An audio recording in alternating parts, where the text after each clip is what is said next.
ये प्रसंग रामायण में उस समय का है जब श्री राम और रावण का युद्ध समाप्त हो जाता है और श्री राम विजयी होते हैं। वहीं दूसरी ओर रावण मरणासन्न स्थिति में होता है और अपनी मृत्यु की प्रतीक्षा कर रहा होता है। तभी श्री राम लक्ष्मण को कहते हैं कि रावण एक बहुत बड़ा विद्वान था, इसलिए अंतिम समय में यदि तुम उनसे कोई ज्ञान ले सको तो ये तुम्हारा सौभाग्य होगा। लक्ष्मण जो क्रोधित प्रवृत्ति के थे, लेकिन भाई के आज्ञावश उन्हें रावण के पास जाना पड़ा था। लक्ष्मण रावण के पास जाकर कहते हैं कि मेरे भैया राम ने आपसे परामर्श और मार्गदर्शन लेने हेतु भेजा है। हे राजन, मुझे उत्तर दें। लेकिन रावण के शरीर में इतनी ऊर्जा नहीं थी और लक्ष्मण ने भी रावण के उत्तर का इंतजार किए बिना ही श्री राम से जाकर कह दिया, कोई फायदा नहीं, वे तो उत्तर ही नहीं देते हैं। तब श्री राम लक्ष्मण से पूछते हैं कि क्या तुमने आदर पूर्वक आग्रह किया था? हाँ भैया, मैंने ऐसा ही किया था, लक्ष्मण बोले। तब राम दोबारा पूछते हैं कि जब तुमने आग्रह किया तब तुम खड़े कहाँ थे? तब लक्ष्मण ने उत्तर दिया कि मैं उनके बगल में ही खड़ा था। तब राम कहते हैं, यही तो गलती थी जो तुमने की। तुम्हें उनके पैरों के पास खड़े होकर आग्रह करना चाहिए था, वैसे ही जैसे एक शिष्य अपने अध्यापक के पास खड़ा होता है।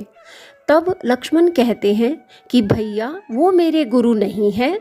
तब राम कहते हैं कि ज्ञान का तिरस्कार मत करो, ज्ञान तो पवित्र होता है। चलो हम दोनों उनके पास चलते हैं।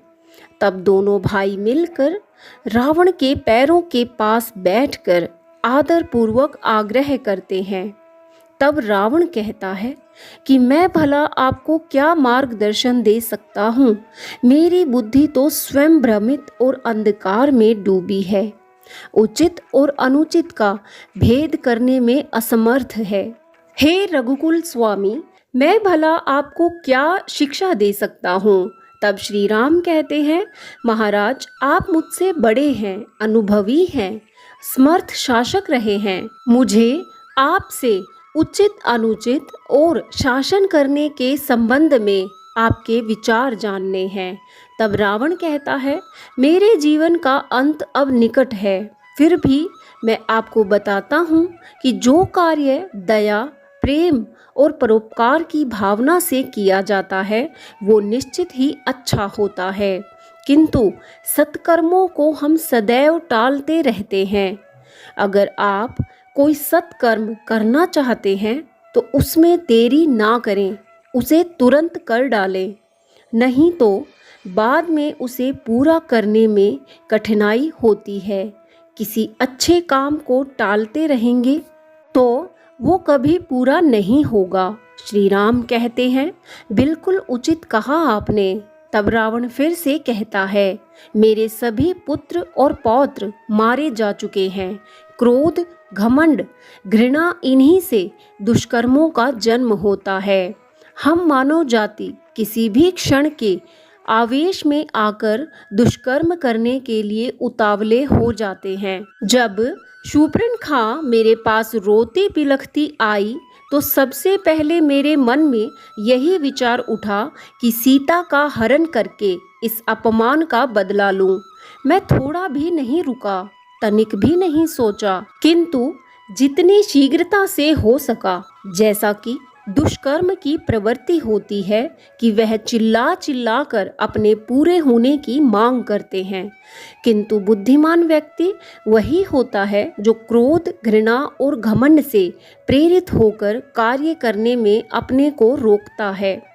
उचित अनुचित के बारे में मेरा यही ज्ञान है।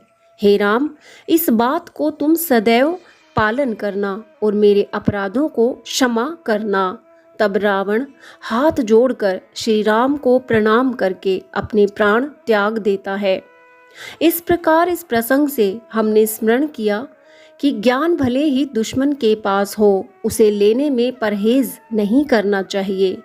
सदैव मरणासन्न व्यक्ति से जीवन का वो मूल मंत्र जरूर सीखना चाहिए।